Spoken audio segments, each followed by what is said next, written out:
Fl-ewwel 3 xhur tas-sena l-kumpaniji u l-intrapriżi f'Malta rrappurtaw 10,022 post ta' xogħol vakanti. Żieda ta' 1,184 post, jew 13.4% meta mqabbla mill-istess perjodu tas-sena li għaddiet. Skont l-istħarriġ dwar il-postijiet tax-xogħol vakanti tal-Uffiċċju Nazzjonali tal-Istatistika, aktar minn 6 vakanzi minn kull 10 kienu kkonċentrati f'erba' oqsma ewlenin tal-ekonomija: il-kummerċ bl-ingrossa u bl-imnut, it-trasport u l-ħażna, l-akkomodazzjoni u s-servizzi tal-ikel, kif ukoll l-attivitajiet professjonali, xjentifiċi u tekniċi u s-servizzi ta' appoġġ. L-akbar żieda sena fuq sena ġiet irreġistrata propju f'dawn is-setturi marbuta mal-kummerċ, it-trasport u l-ospitalità, fejn il-vakanzi żdiedu b'688 post u laħqu 3,143.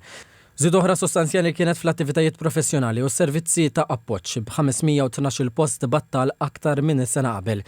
Minħa l-oħra l-amministrazzjoni pubblika, id-difiża, l-edukazzjoni, is-saħħa u l-ħidma soċjali kienu l-unika oqsma ewlenin li rreġistraw tnaqqis sinifikanti b'341 post vakant inqas.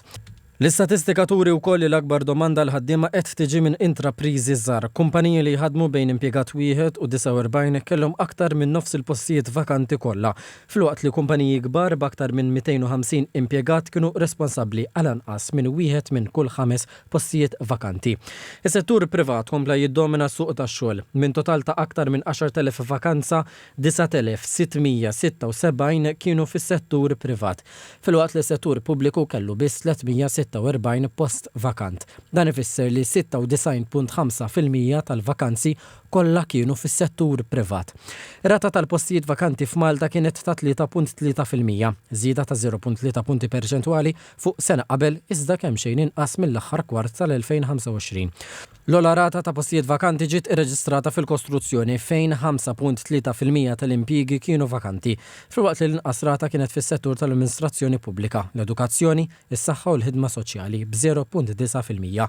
L-NSO qal ukoll l-intrapriżi żgħar kellhom rata ta' postijiet vakanti ta' 5.1%, kważi 4 darbiet ogħla minn dik tal-intrapriżi l-kbar li kienet ta' 1.4%.